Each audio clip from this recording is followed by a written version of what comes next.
ago, we throttled engines down in preparation Power for and max telemetry Q. nominal. Good callouts there that power and telemetry are nominal on board Falcon 9. Max Q is a critical moment during flight because the combined stresses caused by Falcon 9 accelerating through the atmosphere and the ambient static pressure are at their greatest. Now, the rocket typically needs to go around 17,500 miles per hour horizontally in order to avoid being pulled back down to Earth and reach orbit, which is why we perform that gravity turn. You can track our progress to orbit by keeping an eye on the Stage 1 telemetry in the bottom corner of your screen. Now we have 6 events coming up in quick succession: MECO, stage SEP, S1 flip, SES1, boost back burn, start, and fairing separation. During main engine cutoff, we'll shut down the 9 Merlin 1D engines, which is followed by stage separation. Nominal trajectory. Nominal trajectory on board Falcon 9. Once separated from the second stage, the booster will flip its orientation and begin heading back to Earth with a short boost back burn, while simultaneously, the second stage MVAC engine will ignite for the first time, followed quickly by fairing separation. MECO. Stage separation confirmed. Confirmation of MECO and stage SEP. And back ignition. Good callouts that we've had Stage SES1 1 boost back startup. and boost back burn startup.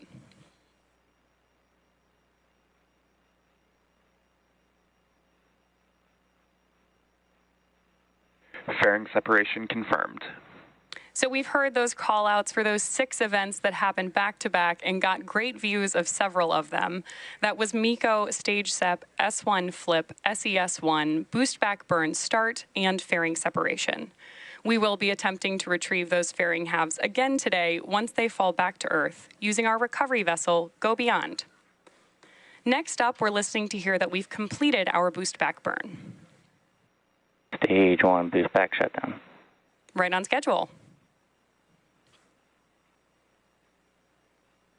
We are just about T plus 3 minutes and 28 seconds into today's mission, and the next critical milestone we're tracking is T plus 6 minutes and 42 seconds, when we expect to have some great views of the first stage's entry burn.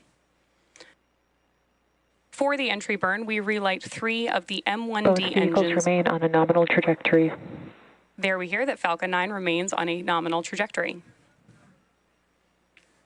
For the entry burn, first we will relight the center E9 engine, followed shortly after by E1 and E5, which slows down the vehicle as it passes back into the Earth's atmosphere.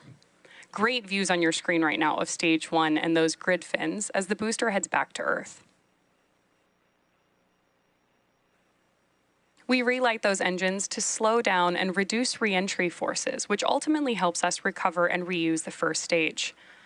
During the entry burn, Falcon 9 is decelerating by firing those Merlin engines, but we're still moving really fast. This causes the vehicle to fly through Merlin's exhaust gases, also called the rocket's plume. And this deposits a layer of soot on the vehicle's surface, which is why our flight-proven vehicles tend to look so toasty.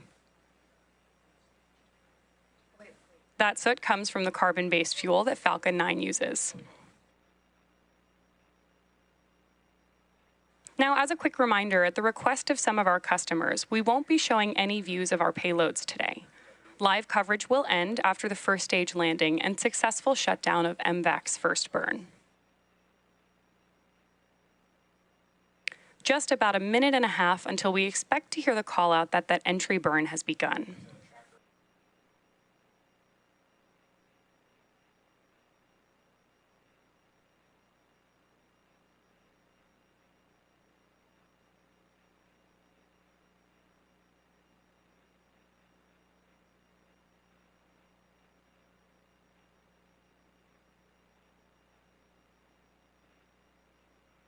Those grid fins on your screen are the primary mechanical mechanism that we use to steer the booster on its way back to Earth. Interestingly, even though they look quite small next to Falcon 9, they are about 4 by 5 feet, so about as large as a coffee table.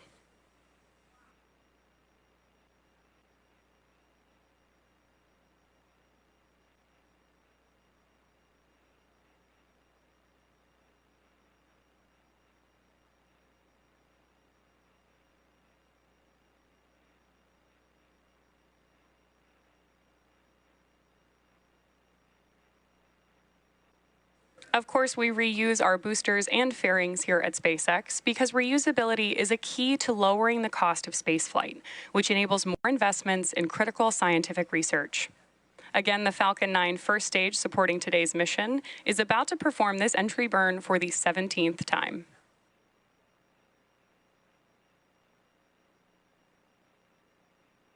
Great views of the coast of California beginning to come onto your screen now.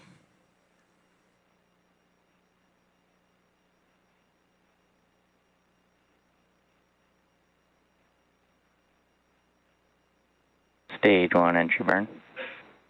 Confirmation of entry burn startup. On your screen right now, you have two views of our first stage, one from our onboard camera on the left, and on the right-hand side, you can watch that landing as we come back toward landing zone 4 at Vandenberg Space Force Base.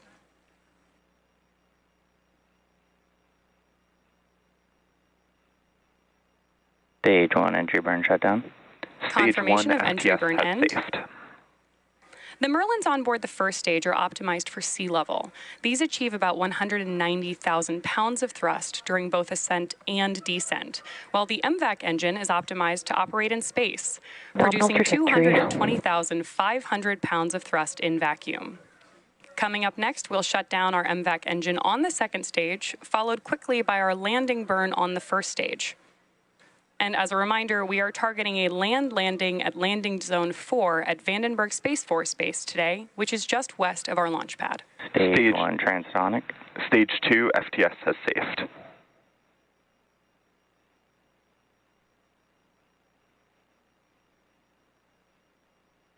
Beautiful views Stage 1 there, landing burn. and confirmation that we have begun our landing burn.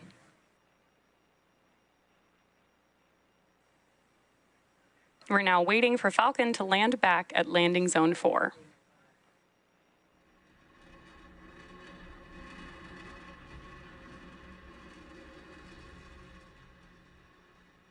Stage 1 landing leg deploy.